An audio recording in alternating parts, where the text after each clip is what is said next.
আশা করছি সবাই ভালো আছেন। চলে এসেছি আমার নতুন একটি ব্লগ নিয়ে। আশা করি এই গেট দেখে অনেকেই চিনতে পেরেছেন যে আমি কোথায় এসেছি। পুরানো ঢাকা বিভিন্ন প্রাচীন ঐতিহাসিক নিদর্শনের প্রাণকেন্দ্র।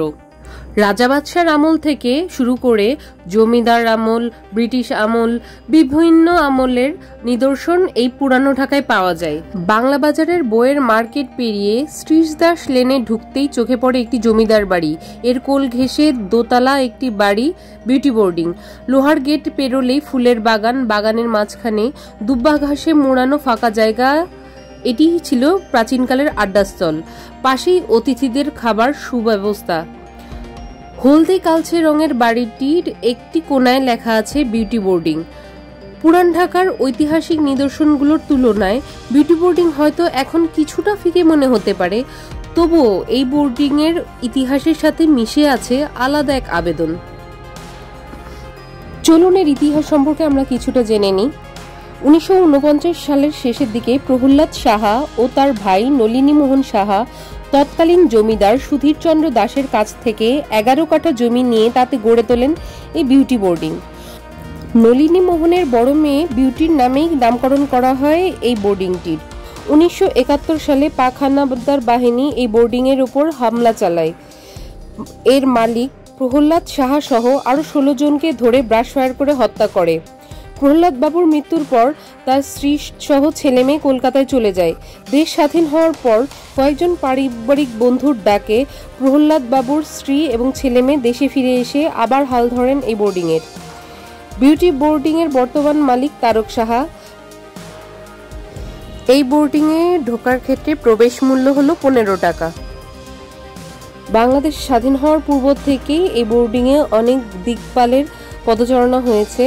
যেমন দেশ স্বাধীন হওয়ার আগে এই ঐতিহাসিক স্থানে এসেছিলেন নেতাজি সুভাষচন্দ্র বসু, পল্লীকবি জসিমউদ্দিন।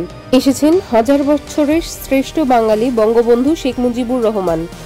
1971 সালে যে 17 জনকে এখানে হত্যা করা হয়েছিল তাদের একটি নামের তালিকা দেওয়া রয়েছে, আপনি চাইলে দেখে নিতে পারেন।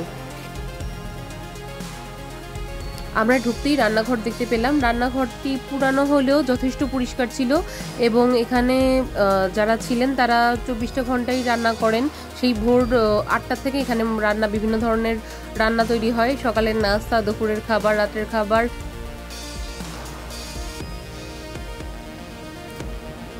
একটু সামনে এগোতেই আমরা দেখলাম একটি বাঁধানো তুলসী মঞ্চ, যেটা আমার খুবই ভালো লাগলো। যেহেতু এটা একটি পুরানো হিন্দু জমিদার বাড়ি ছিল, তাই এখানে এখনো তুলসী পূজা হয়। আমরা চারিদিকটি ঘুরে দেখছিলাম, অনেক গাছগাছালি ছিল। সামনে এগোতেই আমরা একটা সিঁড়ি দেখতে পেলাম, এটি ধরে আমরা উঠে গেলাম দোতলায়। কত মানিগুণী লোক এই জমিদার বাড়িতে এসেছিল, হয়তোবা এই সিঁড়ি দিয়েই তারা উঠেছিল, এই বারান্দাতেই হয়তোবা তারা বসে বিভিন্ন কবিতা, গল্প রচনা করেছে। এই জায়গাটায় এসে এর ইতিহাস শুনে আমাদের কিছুটা মন খারাপ ছিল। তারপরেও চিন্তা করছিলাম যে এতটা ঐতিহাসিকভাবে গুরুত্বপূর্ণ একটি স্থানের আরো সংস্করণ হওয়া উচিত।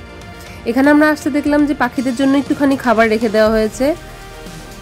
বিউটি বোর্ডিং এ এখন প্রত্যেক দিন অনেক দর্শনার্থী আসে, কেউ বা ইতিহাস সম্পর্কে জানতে, কেউ বা স্বল্প মূল্যে ভরপেট খাবার খেতে, আর কেউ কেউ আসে ছবি তুলতে। ঐতিহাসিক নিদর্শনের সাথে ছবি তুলতে কারই বা না ভালো লাগে।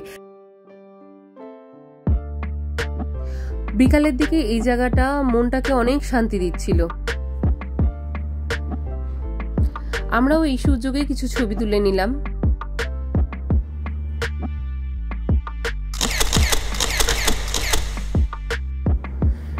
কিছুক্ষণ পরে আমরা নেমে আসলাম। একতলায় ছিল এই রেস্টুরেন্টটি।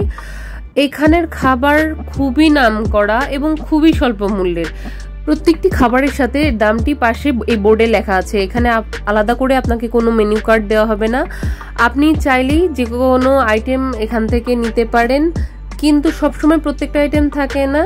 এখানের স্পেশাল যে আইটেমগুলোর মধ্যে রয়েছে মুড়ি ঘন্ট, সর্ষে ইলিশ, পায়েস, দই আর দুধ চা। হঠাৎ করেই আমার চোখে পড়লো এই বোর্ডিং এর মালিকের স্বর্গীয় প্রহ্লাদ বাবুর ছবিটি। যাই হোক, আমি চারিদিকে তাকাচ্ছিলাম, হঠাৎ করেই পিছনে দেখি আমার বান্ধবী একবারে ছবি তোলার জন্য পোজ দিয়ে দাঁড়িয়ে রয়েছে। তো আমরা চলে এসেছি বিউটি বোর্ডিং এ। এখানে আমরা কিছুক্ষণ ঘোরাঘুরি করলাম, তারপরে হলো গিয়ে আমরা খেতে আসলাম লুচি আর আলুর দম।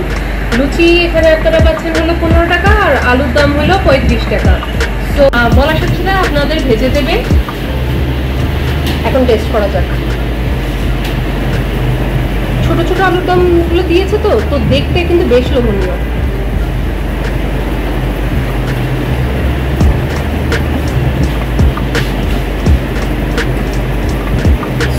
অনেক মজা, লুচি একদম নরম আর আলুর দমটা ভালো। যারা ঝাল পছন্দ করে তার জন্য একটু ঝাল হলে ভালো, তো বাট এটা 40 টাকা অনুযায়ী।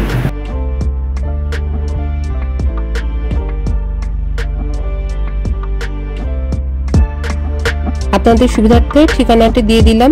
যদি ভিডিওটি ভালো লেগে থাকে please like, share and subscribe my channel. Thanks for watching.